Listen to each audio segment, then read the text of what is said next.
What's up, y'all? Happy Saturday. Good morning. Y'all throw some ones in the chat if y'all have been having a good one thus far. I know down here in Texas, it has been raining, something serious, and it's cold, and I'm tired of it. I, it's giving twilight. My sister said it's giving twilight. I don't know what that Listen, means. y'all don't even know cold. I know. Well, it's cold for us. You know what I'm saying? I'm glad you guys are used to it, but we are not. But it's good to see everybody on. If you're tuning in either on the recording or live, this is our book club.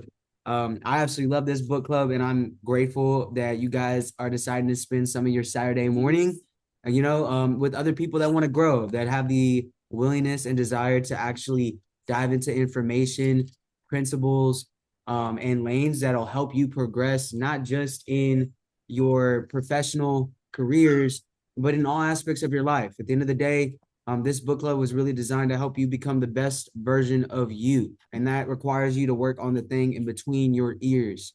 And most of the time, the answers that we are looking for are in books. And most people just don't open them up or read them. What's crazy is you don't even need to read a physical book anymore.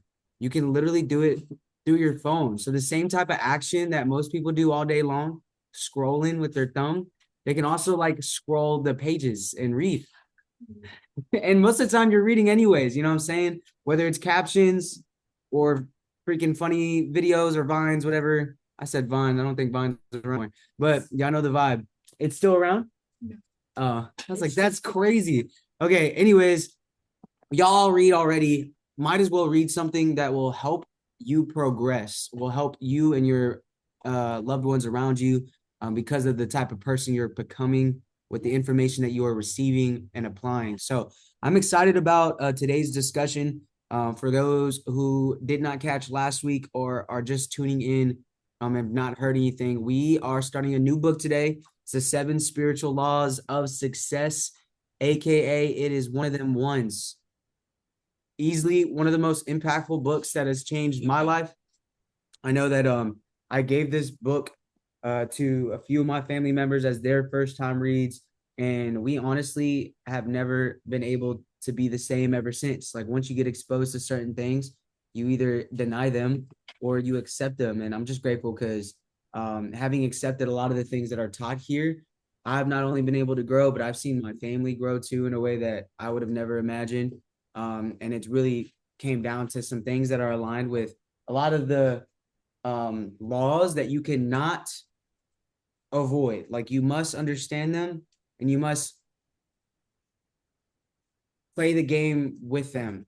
Reason being is because you live in a planet that you did not create. And if you don't like the laws, I tell people go and find a new planet and create it. But unless you have the ability, you got to learn them. And then you got to be able to understand how to live them out in your day to day. So, to kick us off, I would love, I'm not going to be the first one to start, but I'm going to read the first sentence from the book so that it remains pertinent to everybody on this call. Okay. He said, although this book is titled The Seven Spiritual Laws of Success, it could also be called The Seven Spiritual Laws of Life, because these are the same principles that nature uses to create everything in material existence, everything we can see, hear, smell, taste, or touch. So I am excited. We are covering the rest of the introduction, chapters 1 and 2. So if does anybody have the willingness and the bravery to kick us off with today's discussion? Boom, boom. Feel free to unmute yourself and take the I'll mic. go first. Oh, okay, mama. Okay, mama. Yeah, sorry. I'm gonna pull up my notes real quick, just because I hope everybody's having a good morning. Let me pull my notes real quick.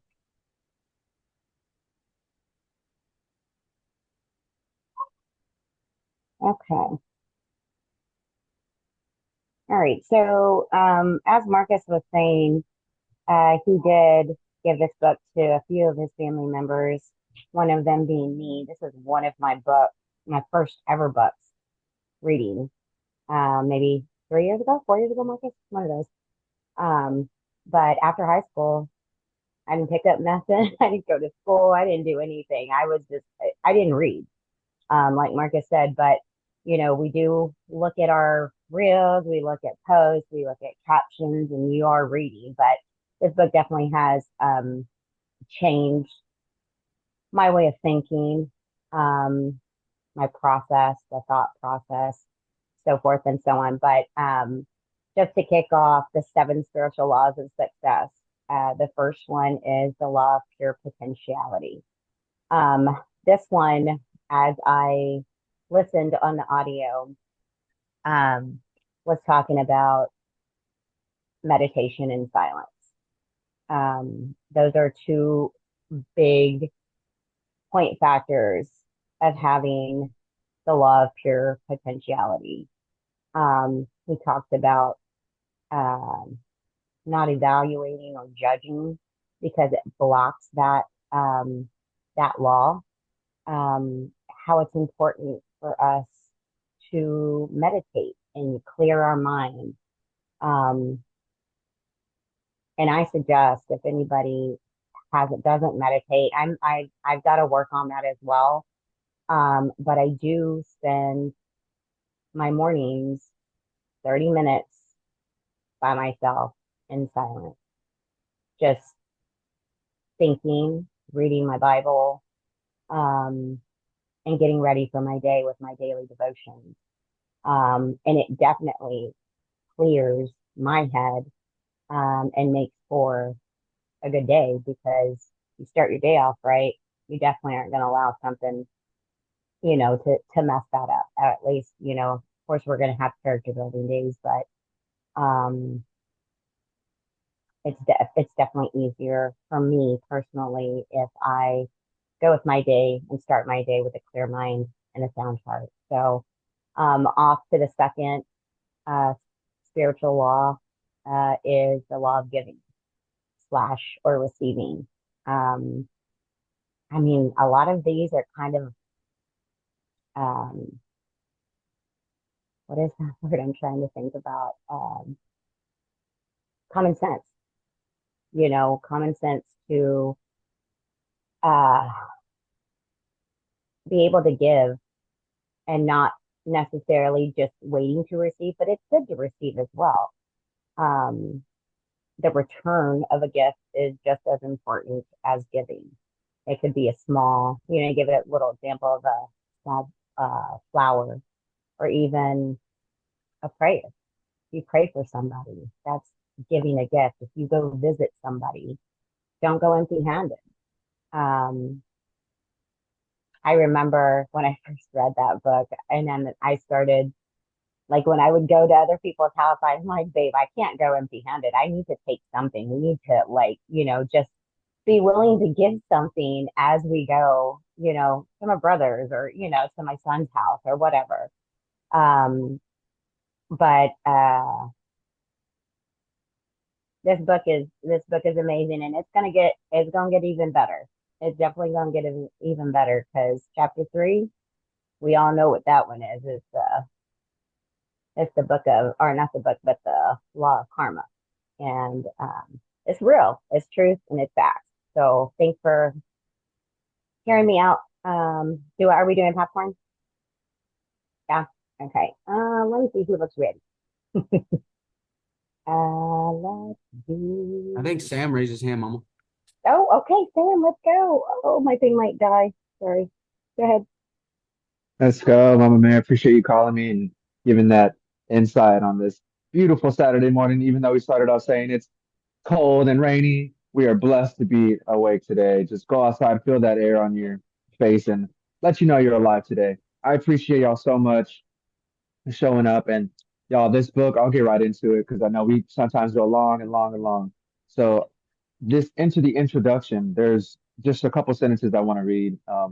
It says, success in life can be defined as the continued expansion of happiness and progressive realization of worthy goals. Success is the ability to fulfill our desires with effortless ease. And then it goes into and spiritual terms as well, because I mean the title of the book, like Marcus brought out, that it'd be called. the seven spiritual laws of success. But in spiritual terms, success is measured by how efficiently and how effortlessly we co-create within the universe. I mean, like Marcus started this call with, this world is we didn't create this world, but we all live in it. It was from this unconscious, unmanifested state of thought that we had to just manifest. So the to kind of get the picture of every thought is just a seed, and the very on right at the end of the introduction, and every seed lies the promise of a forest. So every seed that we have, every thought that we have, has the potential to be so much bigger. It's just if we are manifesting that single thought, if we are manifesting that single seed to become the forest. So mind you, um, like Mama Mary said, that the first 30 minutes of the day just sits in complete science. And I know, or silence rather. And I know there's a stigma behind meditating, but the purpose of meditating is just to be in silence. Like the first chapter brings out of the law of pure potentiality. It starts with silence. Silence is the first requirement for manifesting your desires because, like Marcus said, I mean, we're constantly reading, we're constantly learning, and we're constantly feeding our brain. But it's like you said, the vines that we are watching today are going into our thoughts. We're feeding our mind with just junk, guys. It just reels to just keep us going, whatever it is. So, man, this book is going to be in the spirituality, so I mean, I'll start it there. Like I've been attending church, the Christian Life here in Austin, and Pastor Brad brought out, after a bad day at work, whatever, bad day, he gets into his car and puts on worship music, and and just it just feels God's spirit. And he reminds us that God's spirit was always there. It's always around us. It's just that music helps amplify it. When we listen to worship music, we can't help but feel inspired. We can't help but feel uplifted. We can't help but feel God's spirit, even though it was all always there. It's just that music helps amplify that presence for us. And so I say that to say, um, man, where was I going with that? I just lost my train of thought. That's so funny. Every time I'm speaking and I think about what I'm saying, I'm just like, what am I saying? Like, but to tie it back into the book, man, where was I going with that? I know there was a good point. That oh right, okay, so God can give us a thought at any point of the day, but if we are not actively listening for it, if we have so much chaos around us, if we have music, if we have a movie in the background and our attention is on something else, we will miss that thought that that is being given to us at every single moment of our day. So it really just emphasizes that silence, not with the intention of just meditating, just the silence so you can be in the environment to receive all of what's unconscious, because man, I highly encourage you to just, hold a physical copy of the book. I know Marcus said, it's available to us on screens, but we all know the screen is definitely our biggest distraction. So it's very, very tough to just intentionally go to the Audible app or whatever book app you have and listen rather than just go on Facebook, go on Instagram, go on TikTok. So I highly, highly recommend getting the book. It's about like $8 on Amazon because it's important to help enable yourself because when you see a book laying there, chances are if that book wasn't there, you're not going to pick it up. But even the fact that the book is just here in physical person in front of you, like I went to Thanksgiving with my parents or with my girl's family, and I had emotional intelligence on the book. Or I had the book, emotional intelligence, on the table, just in the living room. And whether it sparked a conversation or not, people took notice and it was noticed. And the single thought of, oh, what is my emotional intelligence? That single thought can become a seed. And just like we're learning in this book, a single seed can sprout a whole forest. So I really encourage you to just treat your mind, be at the forefront guard of your mind's door, and just block out everything that's just distracting you, that's putting you down, that's just negative. and just feed your mind. Our brain is a sponge, and we just feed it every day. So if we just feed it positive, I know Michael talks on that Big Shot call spoke about it. Like it just feed. If you just learn and positive information that will one day, out of an unconscious thought, become a physical manifestation of what just started with the seed. So that's really what I resonated with. And I mean, I appreciate y'all letting me get that out. I'm sure somebody will go into the law of giving a lot deeper than I can. So I will leave it at there, speak my piece. I appreciate all of y'all letting me speak here. And if I could throw it to, let me see, Anastasia, looking pretty. If you're ready to go and you got some, I appreciate y'all. Damn it, Tim. I actually haven't got the book yet. I got the audio on YouTube from Easy just now, but I look forward to reading it because Sam, you're right. Like, even if you lay a book on the table, like I purposely do that too. I lay stuff on the table just to whether they mention any anything about it or not, they saw those words emotional intelligent or whatever book is on, and it's in their thought. It's in their head now, like you planted that seed. And I'm excited to learn what these laws are because I've never heard of this stuff. I what Mary said, and I'm excited because I really want to um, understand myself well in order to be able to thrive in this community, this line of work, this because like I know when I if I know myself and who I am emotionally, then all that's going to transfer into my work, into what I do with myself. So I'm excited to learn the laws of success. And I know I'll find myself within this book too. Just now, Marcos was saying it was the first book. I mean, or Mary, it was the first book. Like, got to start somewhere. So I'm starting somewhere. And I'm going to pass it to Monty.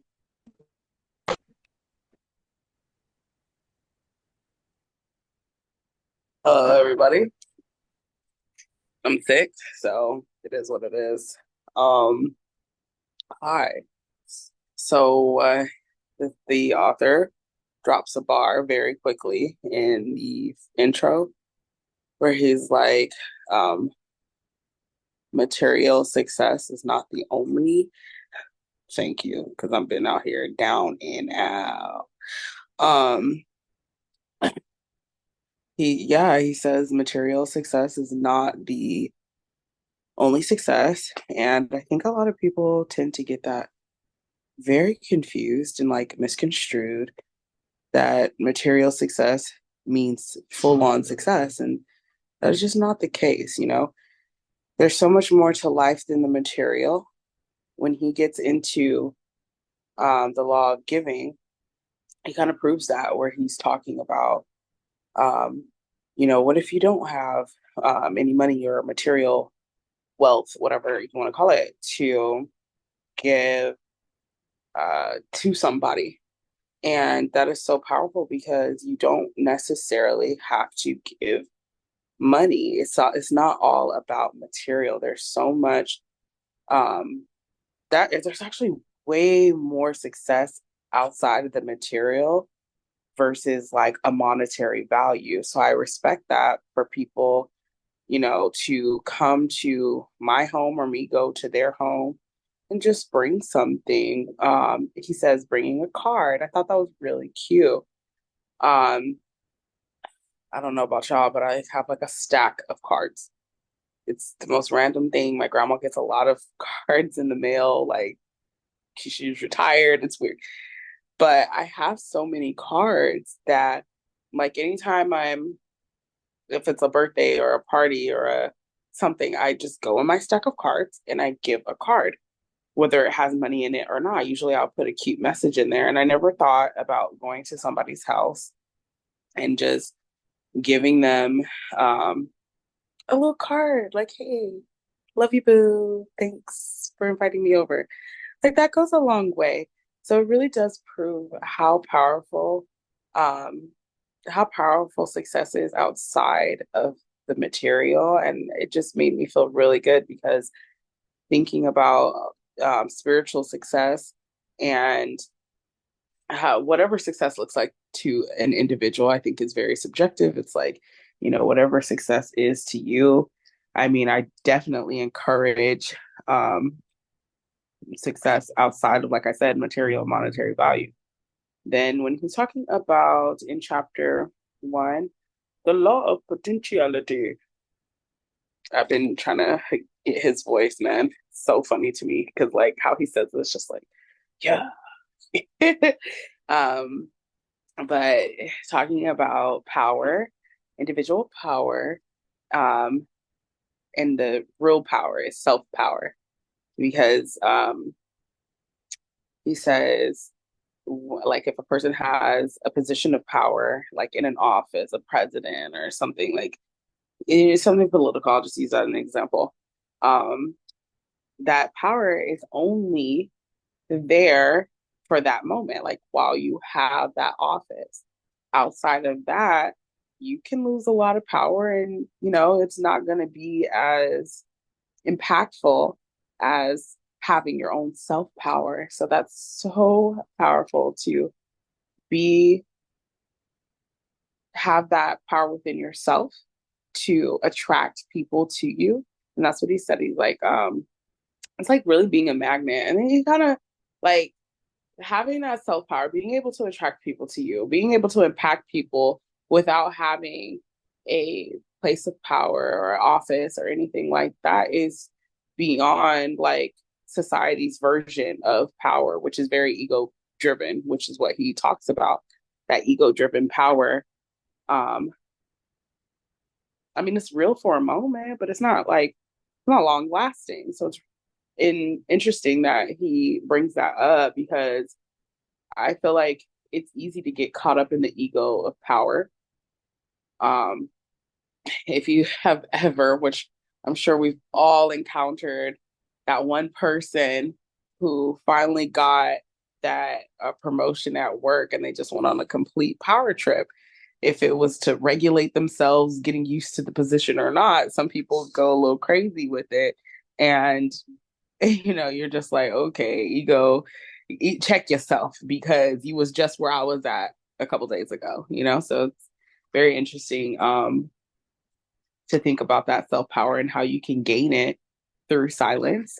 And he says you can heal yourself the through silence, and it's like self empowerment and gaining just like basically tuning into yourself and listening to yourself. And this like chapter reminded me so much of power of awareness because he's talking about something he just went on. He was like the self and the self and the self of the self. I was like, yeah, yeah, yeah. Like it did make so much sense.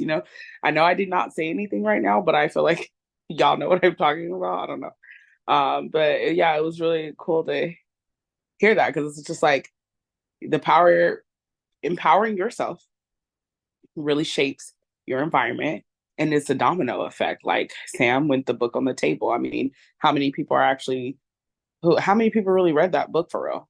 I didn't until book club. So that was like if I would have saw that on your coffee table, I would have been like, okay. And that would have just been it. But I would have saw it for real and just be like, interesting. Like things like that out there exist. Like powerful awareness, it exists. The awareness of yourself, awareness of um everything being a reflection of yourself. It's just really empowering to know that you can shape your own environment, shape the world, even with a little amount of power that we have. So it gives me hope. It gives me hope um, for our future too. Like if more people read stuff like this, I think we would get away from that ego-based lifestyle and like really move towards the future. So I'm looking forward to that. Um, I am going to pop popcorn. I'll popcorn Amber. Hey guys, I cannot share today. I'm sorry because I'm around a lot of people doing a lot of things. So I'm I'm gonna coming up. Okay, go for it.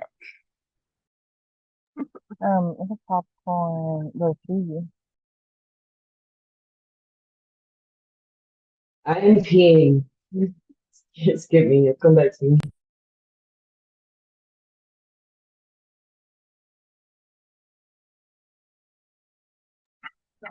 I didn't hear what you said.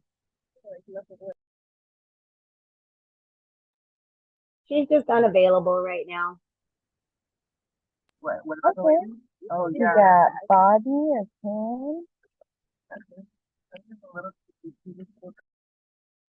Someone call me. Someone said Bobby. Hello. Yes, sir. Yes, sir. I didn't read the book, but this morning I was reading a parable in Luke 19, I believe, Luke 20. Um, and basically it was saying, um, I forgot what it was saying. The parable about how to steward your money, I believe it was. And the master gave them With the gave talents, three bro. the talents. Yeah, yeah, Yeah, okay. yeah. Okay, cool. Yeah, he gave three people a lump sum of money. One had 10, he doubled it, and he said, "Well done," and gave him 10 towns to rule over. And he gave another one 5, and he doubled it, so he gave him 5. And there's one guy that didn't do anything with it, and the master said he was an evil servant, and um took everything from him. But then the master said that, and then he took everything from him and then gave it to the person that had 10. And then everyone was like, "How's that even fair? He has 10." But he says, "Truly I tell you, I forget what the words he says, but he says,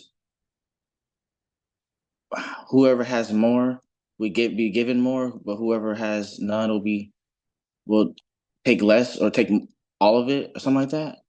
You know what I'm talking about? The parable?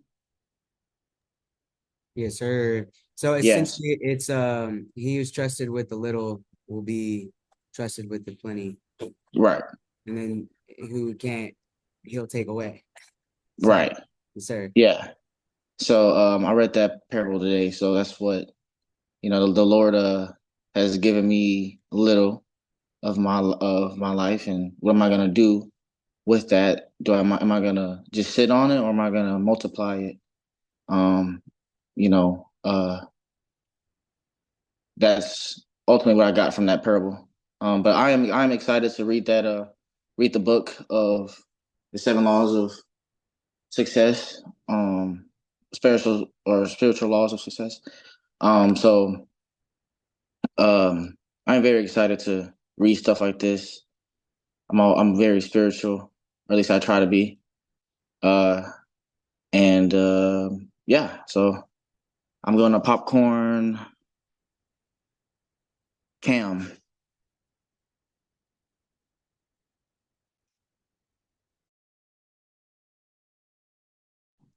Hey, y'all, I'm heading into work right now. I did not have a chance to read the book, but I appreciate y'all. I'm ready. I'm gonna go. So the author did drop a lot of bars, and I honestly wish that I could remember what they were. I'm gonna talk about. So I told the story to Imani already. The law of giving and receiving was really powerful for me. I practiced the law of giving. The other day I was standing outside smoking, and the mailman walks by, and I was like, "Hey, Mr. Mailman, how are you?" He's like, "I'm good. How are you?" He's like, "I'm good." And then, he walks to wherever the business to deliver the mail, and I just internally, well, I whispered it to myself. I was like, "Blessings. I wish nothing but blessings upon this mailman." And it was as simple as that.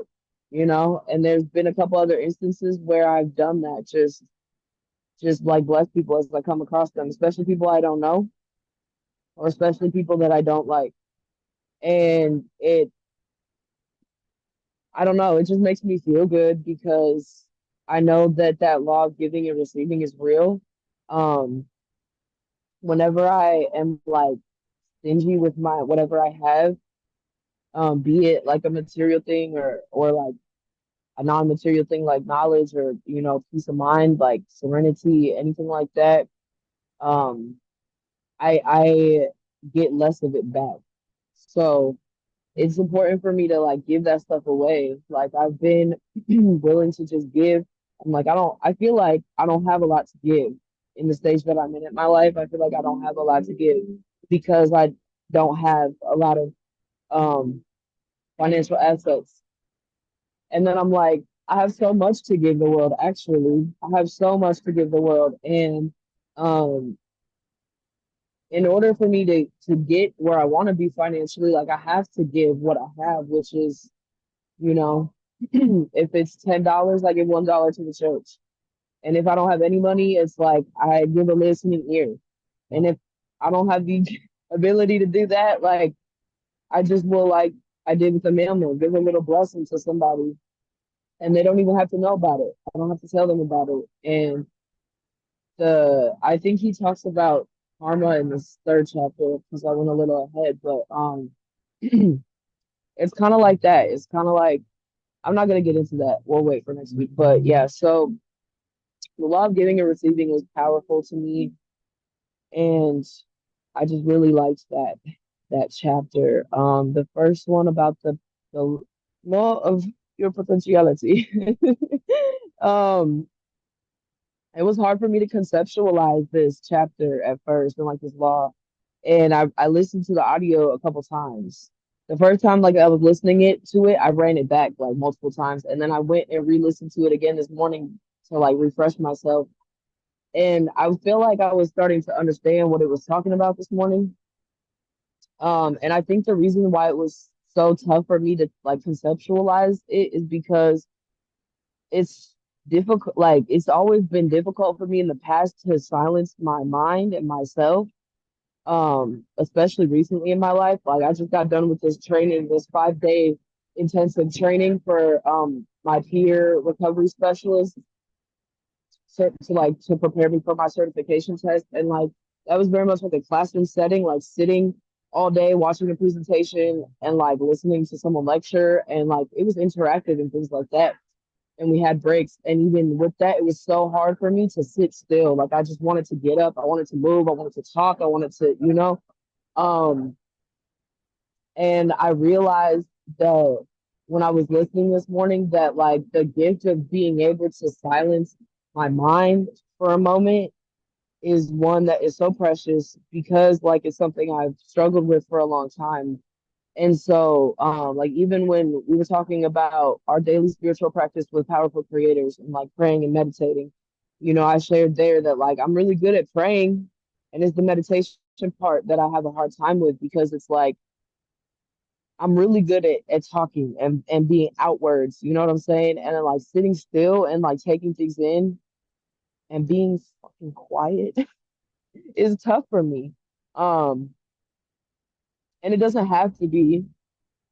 I am learning how to sit still and to meditate. And he said something that I really wish I could remember because it stuck out to me. But it was just about the fact that like I don't know. It was just really powerful to me, the whole first chapter too, about I think he said how to apply this law to your life. Try meditating for 30 minutes in the morning and 30 minutes at night. And so that's not one that I've tried yet. But I'm going to put it into practice. I attempt to meditate every single day. I really do. After I pray, I attempt to meditate. And it's like the way that my mind works, there's a song stuck in my head, or I'm thinking about a situation that hasn't even happened yet because I'm making shit up in my head.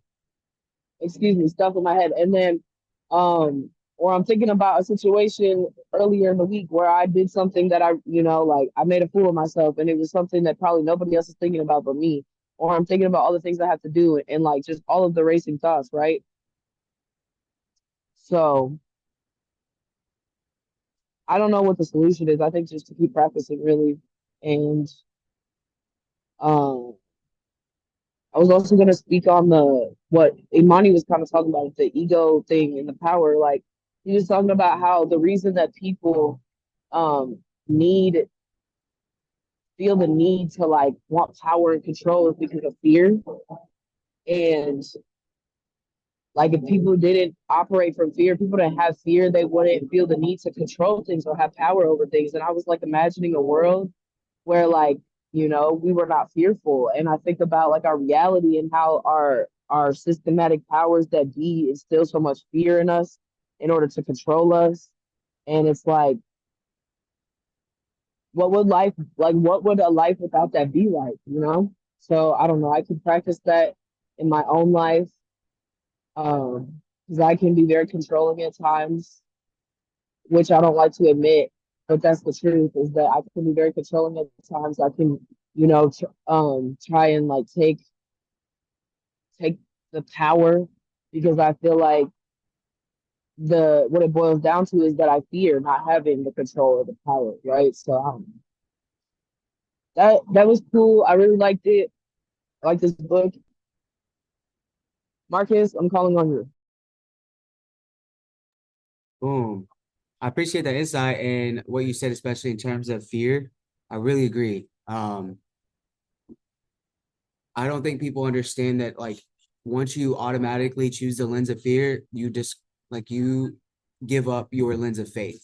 Like you can't keep the same in the same perspective. They really cannot coexist in the same space. Now, don't get me wrong, you can't have fear without faith, and you can't have faith without fear. But once you choose one, you forfeit the other. So I really do believe if people understood what Deepak is saying in chapter 1, which is honestly what's defining a lot of us who read the Bible throughout what Jesus is telling us and who we are. Like if people believe that, then they would move differently, because movements are just a result of belief. And I think that's why he started with the law of potentiality. What's crazy is when I read books that I've read multiple times, I think I read them from a different perspective. So I try to think of like, why was the author wanting me to focus on this first and foremost, and what's the most important parts to solidify the rest of his message in the book, right? And for those who did not read, I really want to stress this.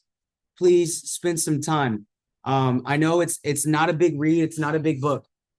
And I've known that I've had this book on my shelf for like a good 8 to 9 months before I picked it up and read the first chapter. And I knew the first chapter was less than 20 pages and that it was a 7-chapter book. But the entire time I kept telling myself I didn't have time, until my boy was like, I'm hanging up the phone on you until you read this chapter, and don't call me back until you read it. Because what you're going through right now, this will add some clarity. And so I read the first chapter, and then I read the book from there. But overall, the first chapter, y'all, I believe is the most important, and is why he put it there to begin with. And I want to read some things that he touched on that if you haven't read, you obviously didn't expose your brain to yet. And I pray that you guys honestly take the time to listen, because if you don't, like, you might learn through experience, but it's going to take you a lot more time, and it's going to be difficult. And you can avoid a lot of the things that you're attempting to do, or a lot of the situations and challenges that come across just blindly doing. So here's one thing that really stood out to me whenever I was rereading the book. And it's essentially, boom. So on page 4, or no, I lied. Yeah, before we get into chapter 1, on page 4, he really talked about how everything that we behold comes from the unknown, right? And Sam did a great job touching on it. And he brought out the difference between spirit, mind, and the body. And the way that he explained it was that the spirit is the divinity, the mind is divinity in motion, and then the body is the physical. In other words, the observer is your spirit. The process of observing takes place in your mind, and then the observed is the physical, what it is that is seen from what comes from the unknown. So like very practical, not like implicative wise, right? Very practical. What he's saying is is that all three are different variations of the same, right? You've got the observer, the process of observing, and then what is observed. We might be viewing them in separate times, but they're all the same thing. The way that I see it is like water, right? Water is the same, but it comes in different forms. We've got solid, liquid, and gas, and it can change. If water turns into vapor, it's still water. It's just water in gas form. If water turns into ice, it's still water, but it's in solid form, right? So overall, it's just understanding that everything's an exchange of energy. And if you understand the laws and how to apply them in your life, you can literally create anything that you want. Biblically, in the book of Matthew, he says, you pray as if it's already yours and it'll be given to you. But that only comes if you manifest the potentiality, which is your pure consciousness. So just because I didn't hear any definitions, for those who don't know, boom. Pure consciousness is pure potentiality. It is the field of all possibilities and infinite creativity. Essentially meaning anything can happen and anything can be created from that space. The only way that you get to that space is if you are in self-referral, not in object referral. I feel like once you take this big paradigm shift, nothing remains the same because you're no longer operating from thinking that the world is coming at you. You recognize that the world is coming from you, right? Self-referral, he says, it's your internal reference point, your own spirit. It's not the objects of our experience. The object referral is from your external power, the reference point being your ego. So in your object referral, we're influenced by objects outside of self. That includes situations, circumstances, people, and things. So if you are not consciously choosing to operate out of self, then you are unconsciously being influenced by all of those. And most people think that life is happening to them when in The Strangest Secret, Earl Nightingale says, you are exactly where you want to be, whether or not you want to admit it. And the reason being is because your referral basis is from the outward, not from the inner. And that once I started looking from the inner, I was able to get away from everything from the outer, including the ego. True self, your spirit, your soul is immune to criticism. It is unfearful of any challenge, and it feels beneath no one, and yet it is humble. Period. Bro, for me, my faith, for me and what I believe in, ultimate example that showcases exactly that, immune to criticism, unfearful of any challenge, and is beneath no one, and remains humble, is Jesus Christ. And that's what I model my life after. And I'm grateful because it's helped me be more humble around my situations and circumstances. I have the ability to create anything because of the God that lives in me, the divinity that I've got, and the ability to create from my mind to the outward. That's why he says that self-power is therefore true power, because you don't allow circumstances to dictate you. You dictate your circumstances. And I feel like so many people fail to see that the only difference is a change of belief and paradigm. You got to see something and then choose to look at it different. And if you maintain the same perspective you always have, there's no change, and you'll constantly be in that object referral. And unfortunately, it will not help you. But if you get into your self-power, he lets us know that we'll magnetize the people, situations, and circumstances to support your desires. And like, this is legitimate, y'all. I'm not going to cap to you. I'll give you a real life example. Mikhail and I have met a lot of people.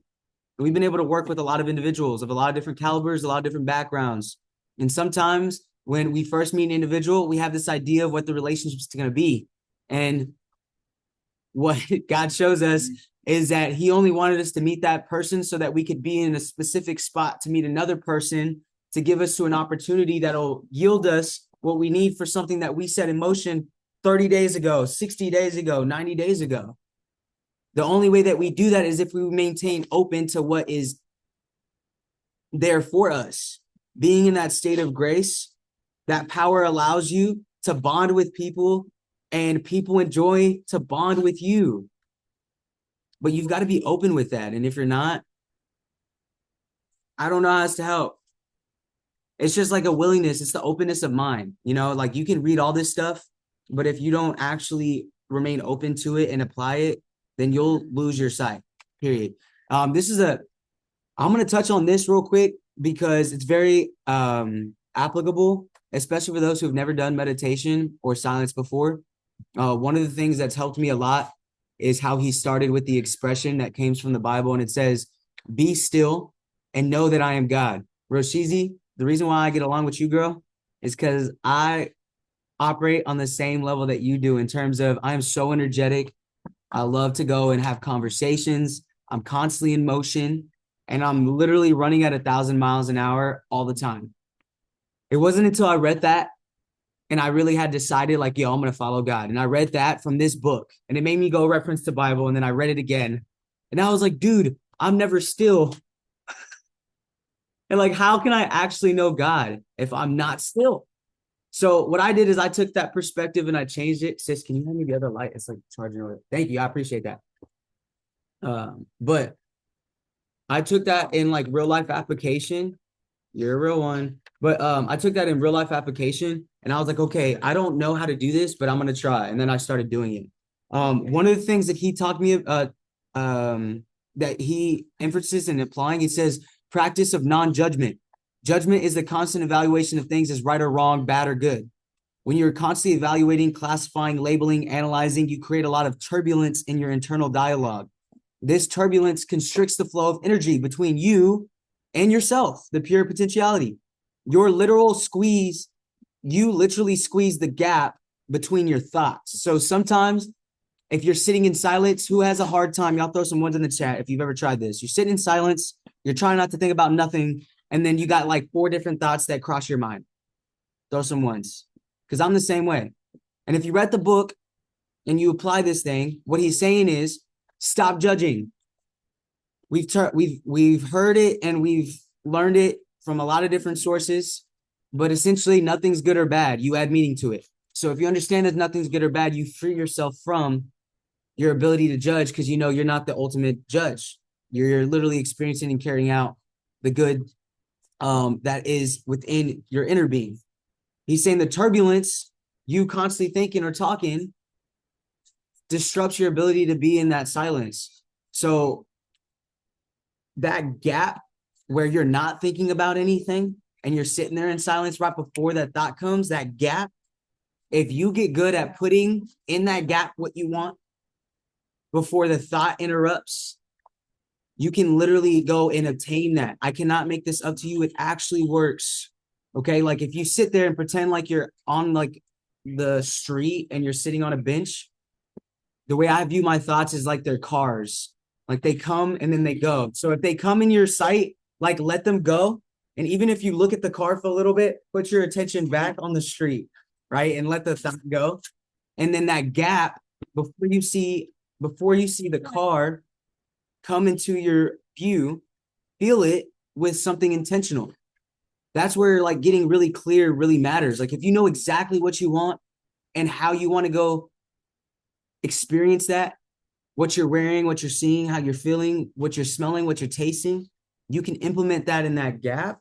And instead of being distracted by a thought in that silence, you can literally attract the things, circumstances, and people that align with that. So that's something that I do. It's a short paragraph, and a lot of people might overlook it because there's a lot of depth in all these chapters. But I just wanted y'all to remain intentional with that. That's all. And then the last thing is I'm going to say is maintaining the dynamic that you're never going to be still in a world that is always moving. And although the world is always moving, you can still remain still. It doesn't make sense. It's not supposed to be in tune with your understanding. You're supposed to know the law and then abide by it. So I'm able to have peace in the middle of chaos because I've practiced this stillness and movement simultaneously. He said, movement and stillness enables you to unleash the creativity in all directions, whatever the power of your attention takes you, wherever you go, in the midst of movement and activity, carry your stillness within you. Like when you read that, I'd be like, excuse my language, but like, what the fuck are you talking about, bro? Like I'm moving and I'm in activity, but you're saying I need to carry my stillness. Like, how does that even happen? And it really always comes down to your thoughts. If you know that you are the master of your thoughts and you're the captain of your soul, you dictate what thoughts you pay attention to, you dictate what beliefs you add action behind. It doesn't matter what's happening on the outer because you know on the inner what it is you're creating. So in the process, as you're creating that from the inner, you can have the ability to actually carry that sense of peace that transcends what most people have no understanding of. I have been very open and transparent about my circumstances and situations to a point where a lot of people view the outward for what it's showing versus what has been created despite the outward. And it is not my job to help people see what it is that is unseen. My job is to express that I abide by what is unseen and not what is seen, because I know that the seen can be manifested from the unseen. And that if I knew exactly what it was, or I could see everything and how it played off, that is not faith. And that is not what it is that abides by the rules of pure potentiality. Like I can know without fully knowing. And because I believe in that, it is true. I know what can come from my brain into the physical. I tell people all the time, you don't even think about the roof over your head, but that came from someone's mind at one point. A blueprint that transferred from someone's idea to paper, from paper to communication between an entire team that built an entire building where you don't even think twice of whether or not that roof will fall over you.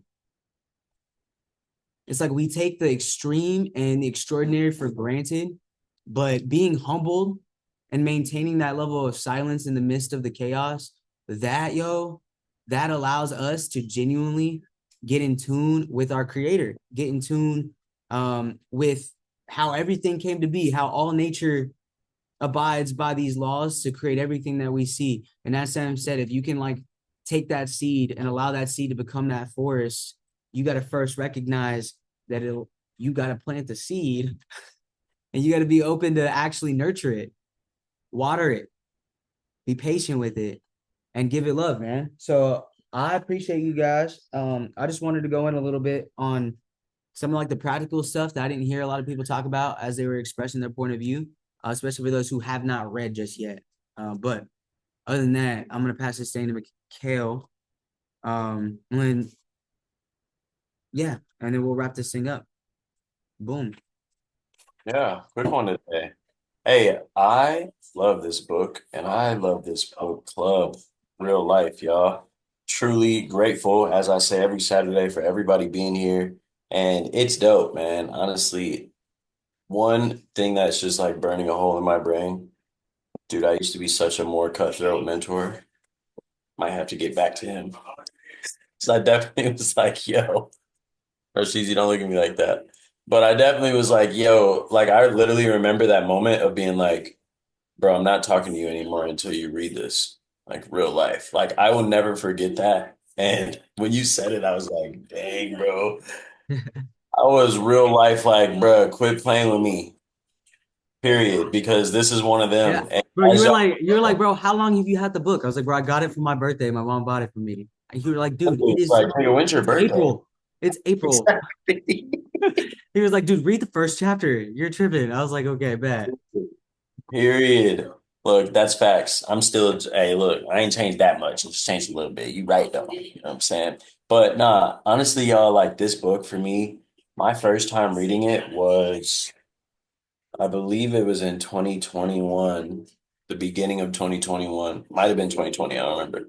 But in that, y'all, this thing changed my entire paradigm, like everything. And it's amazing to see and hear how it's changing everybody's on this call. For those of you guys that are first time readers, first time listeners, I will say I'm an avid ebook reader.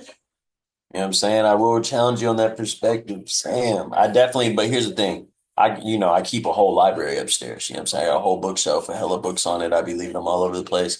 So resonate. But I will say, because we be on the go, like especially those of us who are parents on the call, like, bro, I ain't gonna lie, I can't audiobook it out. I'm not him at all. If I get the audiobook, I gotta read along type of vibe to actually understand, because you only retain like 30% of what you actually hear. So in that, I want to retain the information.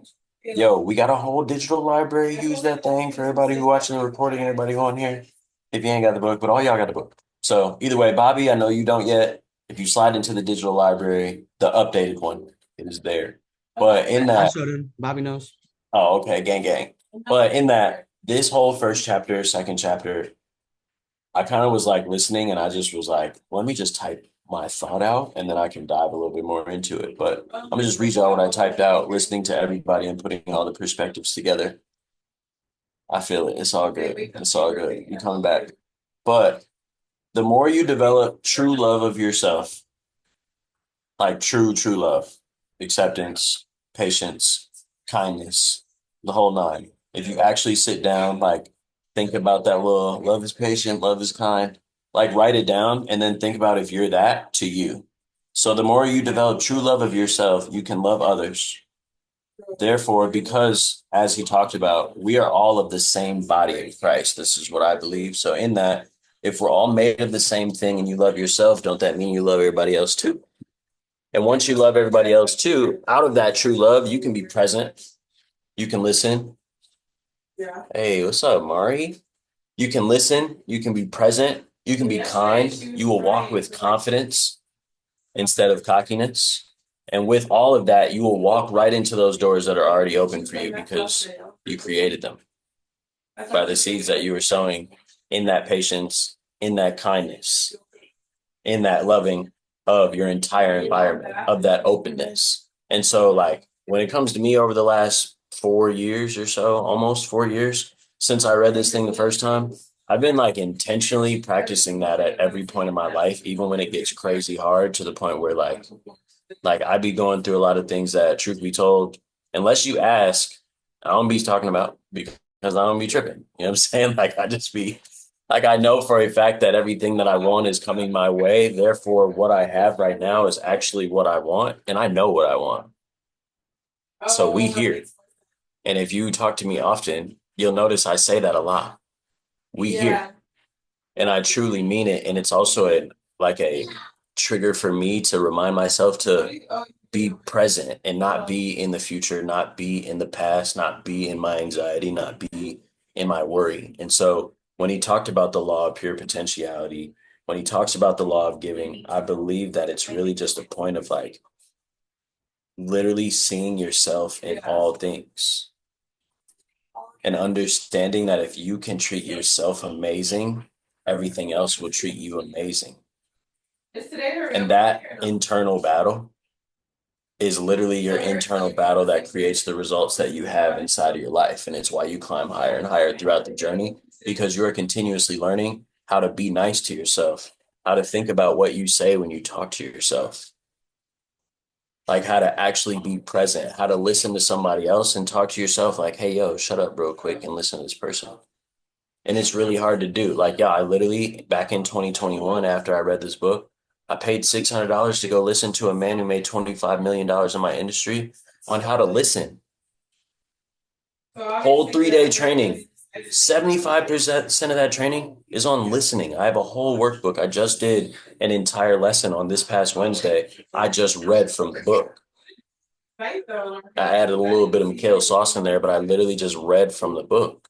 It's completely about the presenter and not about the presentation. And ultimately, I feel that in today's society, so many people are focused on the presentation instead of the presenter. And if you just actually take a second to be present and focus on the presenter, you can get the whole presentation on point because you realize that you are the presentation. So in that, Facts. Facts. Facts. He didn't know his own potential. It's wild. Imagine if he knew it though. Like take a second and imagine if Peter knew what was up, like Jesus knew what was up. You realize that's the internal struggle. That's the external struggle. It's literally like it don't matter what book you read, y'all, they all telling us the exact same thing. Hey, bro, get right with yourself, get right with God, and you'll get this whole thing right. And it's wild to really think about that it's that simple, but that's why I loved this book. That's why I was like, Marcus, get off the phone with me until you read this, bro. Just read the first chapter, and I promise you, you'll go in, read the whole thing. We'll talk about it in 48 hours. You know what I'm saying? And that's exactly how it went. Bro, It's and our convo has never been the same since either. It's kind of wild. never. Wow. This changes whole paradigms because it's literally simple. Exact. Who said that in the chat? Kiss it. Marcus did, of course. Keep it super simple. Literally. That's why I love this thing. Only about 100 and some change pages. But as we really dive into this, I saw my man Yashmel talk about something earlier when he just talked about not trying to persuade others into your opinion. It's wild when you actually understand that and you realize yo, if I just explain it and leave it at that, whoever want to take it, take it. And whoever don't. It's fine. We're gonna keep on moving. That's a real live love with yourself because you don't feel that need to be accepted. You don't feel that need, like it's not external at all. It's truly internal in how you walk. So it's honestly amazing. I'm grateful. Yashmel, did you go and did I miss it, by the way? You're muted. We did this last week too. My fault. Here, let me ask you to unmute. Oh, he might be hitting the chat. Oop.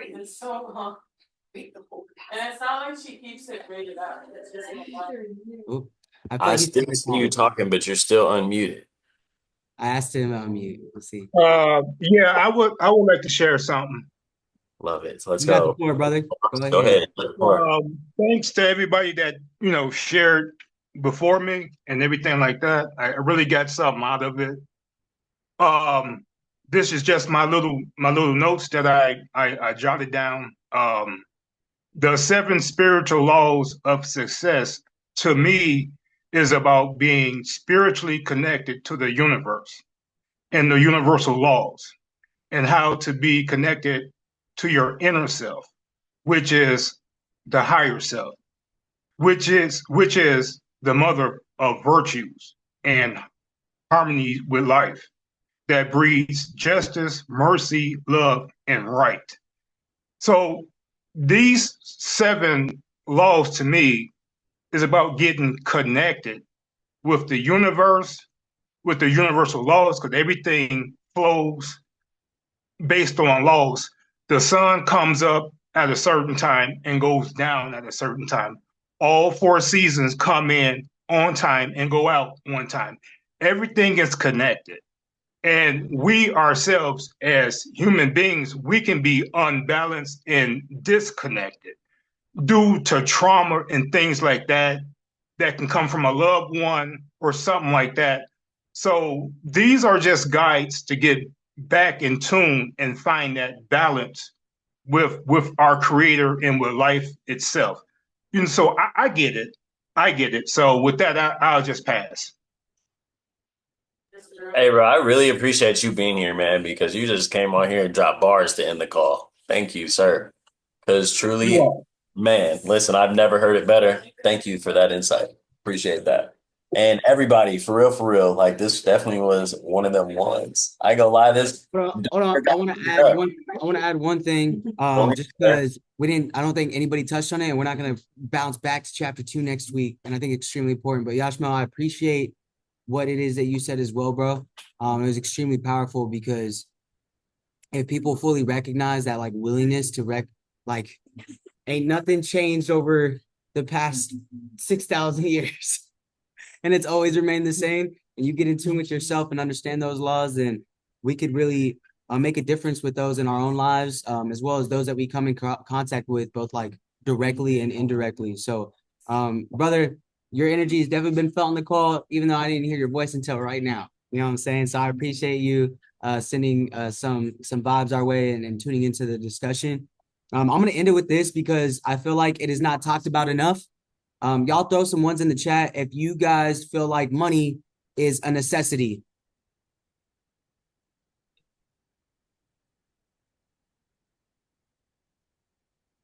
Okay, cool. Boom. All right, so we got some different perspectives here, huh? All right, now here's what I'm going to say. I believe, and this is just from mentors that I've learned from and the wealthiest people that I've worked around or worked with, but here's what I know. Money is not the most important thing in the world, but it is up there with oxygen. You literally need it. There's a reason why people work, right? There's a reason why we have to every month pay some bills, take care of necessities, go and get food. Now, I've been able to literally operate on the lowest amount of income and still have food, still have shelter, still have gifts because my God protects me. Don't get this wrong, okay? But what I need y'all to understand is that money is actually nothing else but a transfer of energy. And this is what he touched on in the book. And it's right in tune with the law of giving and receiving. And I think a lot of people overlook it. Okay, so please hear me whenever I read this real quick. And then I would love to like just open it for a quick discussion on whether or not you guys felt the same way or whether or not you guys have been applying this in your life. Okay, but boom, here's what he said. To keep wealth and affluence or anything you want in life circulating in your life, you must give and receive. Right. And then he defines what the word affluence means because he knows his audience doesn't know what affluence is. So affluence comes from the root word afflure, which means to flow to. The word affluence means to flow in abundance. Money is really a symbol of the life energy we exchange. I don't know, you guess this. Money is really a symbol of the life energy we exchange and the life energy we use as a result of the service we provide to the universe. Another word for money is currency, which also reflects the flowing nature of energy to run or to flow. All right, that's what the Latin root word of curate, I can't pronounce it, but where the word currency comes from, that's what that word means, to run or to flow. So he described, because it's nothing else than energy, he described it based on like our blood, right? Our blood is circulating constantly throughout our body. In science, I've learned this, but in the book, he tells it very simply. If your blood stops flowing, it starts to clot and coagulate and stagnate, which means that your body is not receiving the oxygen it needs, and then you die. All right. If we stop the circulation of blood, we have no oxygen.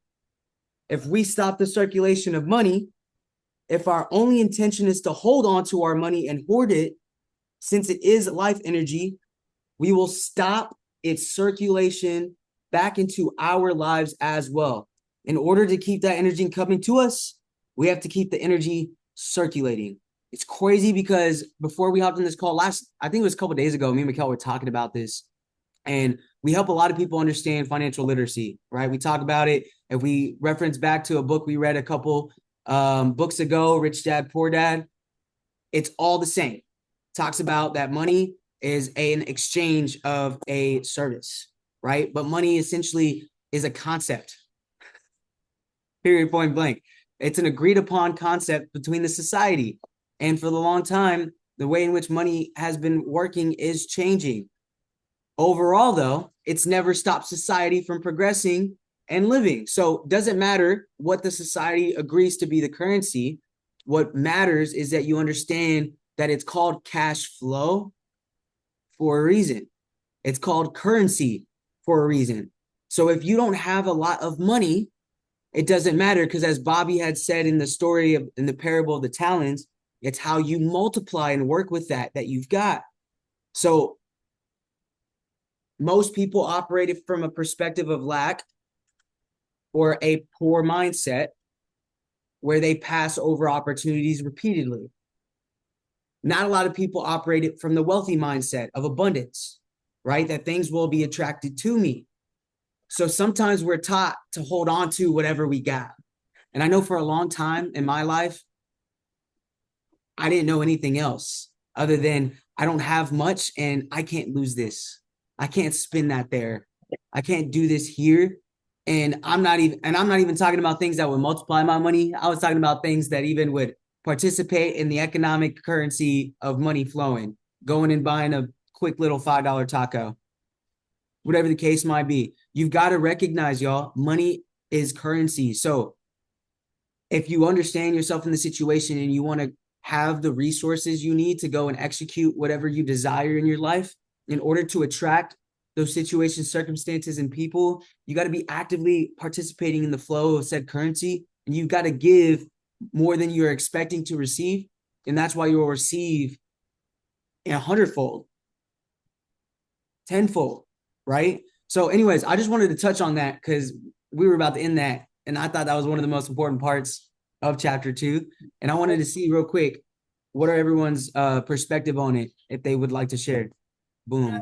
That was fire, and I don't have much to add. I ain't gonna lie to you. Real quick, the Buddha thing, because I seen that hit the chat. Buddha had that, because ultimately, how do you think Buddha ate food if he didn't grow it? And if he did grow it, oh, he ate. He ate. Yeah. Buddha ate. Buddha drank water. Buddha had places to live. How do you think those things came to be? He exchanged value. Period. How do you think that you know who he is? He exchanged value. Period. In that, there has still been a passing down of stories that have gone telephone, all kind of crazy. But if you actually look into it, because I've definitely done like real life research, when you look into it, everything, it doesn't matter who it is. If it was Gandhi, exchanged value. Buddha exchanged value. Jesus exchanged value. There was an exchange of value at his birth. So in that, it is literally, as Yashmel said, laws of the universe and understanding how the connectivity really puts you in place to get into that flow. It's wild, the cash flow conversations that have been happening, because ultimately when you really understand, it's like, yo, I just got to get out here and do me and exchange my freaking value and get more value, become more valuable. And in that, I will attract more flow and flow more. I just got to not be afraid of the flow and lean into it. If anybody's ever been whitewater rafting, scary, one of the scariest things I've ever done in my entire life. Did this in the mountains in Colorado. It was crazy, wild. I went with my boy. It was his bachelor party. You know, he was one of them weird Asian ones that love to hike, and I'm not him, you know what I'm saying, at all. And so he brings myself out there, and we get out there, and we get on this river, man. And one, like, bro, we almost lost a guy in the river. I seen this dude, like, older cat on another raft. That man fell into the raft. They pulled him up. He came up, and he was looking directly at me across the river, like, locked eyes. And I was like, bro, you're safe. Like, it was like, we here. It was one of the present moments. But in that, I just say this, y'all, when you get on the river, it is the hardest thing to do is to stay afloat in the flow of the river.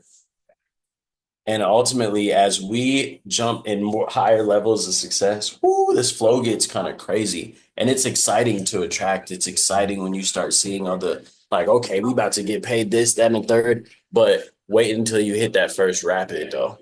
Wait until you see one of them things that literally you're going like this, and then all of a sudden there's an 8-foot drop into the water, and your raft goes from this way to this way, and you have to stay on it and somehow make sure that the raft stays up.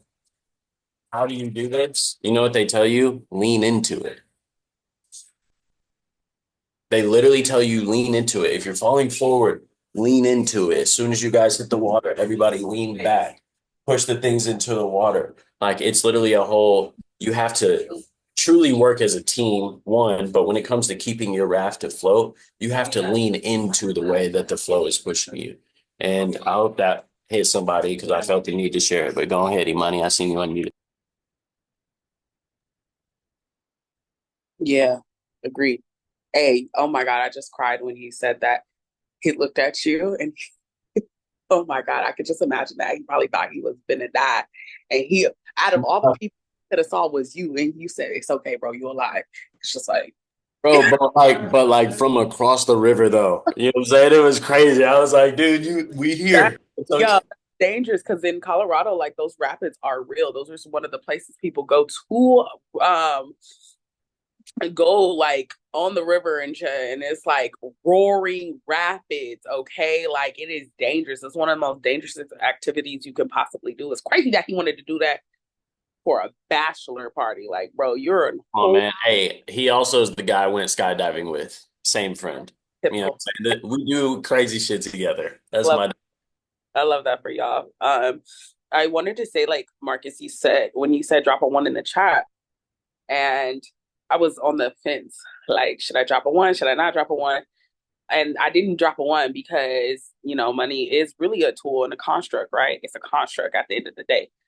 As you clarified, had you said currency, I would have put a one in that chat. That is such a major difference between money and currency because there's countries right now who are using their money because it ain't worth nothing as tools to make whatever they can for their actual like livelihood.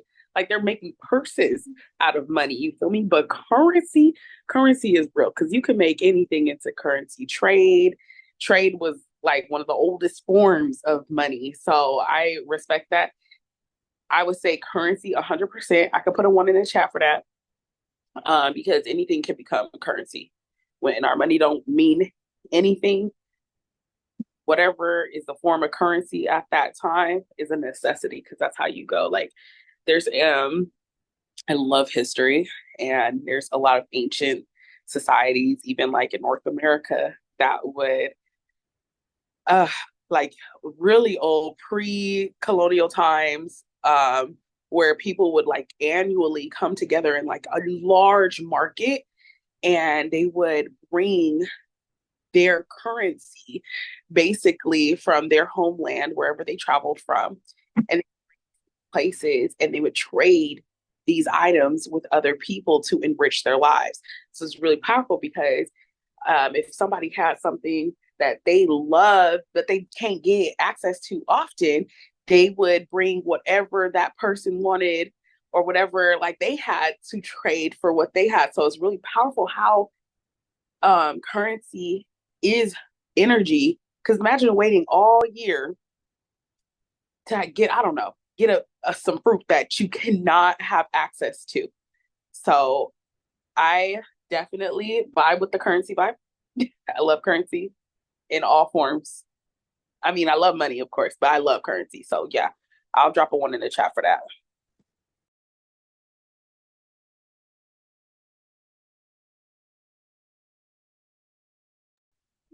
Wow. Well, I think that's the end of this thing, unless anybody else has anything. Go ahead. Bro, Sheezy already spoke on this earlier. That's why I'm not going to say anything. Hey, Rose looking fire today, girl. I don't know where you going, but go on and work that work. WERK. Yo, I love my people, man. I love it. Well, happy Saturday, y'all, man. We're gonna get it cracking. And next week, we back at it with the next level. Truly. I know some of us listened ahead or read ahead. Hey, tell me the audio book ain't low-key fire too, though. I got the one on Apple Music and deep with the music meditations in between. You know, I don't know if y'all got the same joints, but yeah, it's a vibe. I like every once in a while I put that one on in my car just to like, I'm a musician, so I be trying to have my moments. That sounds like a vibe. I just be listening to YouTube ones. Oh man, I'm gonna have to send you that. Go literally just look it up. If you got Apple Music, look up Seven Spiritual Laws of Success. It'll pop right up. Bro, if you think, come on now, if I don't have EA, you think I got Apple Music? Stop. I don't know. There's a lot of people that do. I ain't gonna lie. So my fault. But in that, never mind then. It's all good. You can't listen to that one. But it might be on YouTube too if it's on Apple Music. But in that, next week, what chapters are we reading? Let me go look at this real quick. I know Marcus knows, but give me a second. Let me look at the app and I'm gonna just go and look. I'm pretty sure it's probably 3 and 4, but let me just go and look. Are we still recording? Yeah. We are. We are. Saturday Book Club, 14th. Wow. It is 3 and 4. Chapters 3 and 4 next week. What are the names of chapters 3 and 4? The law, no.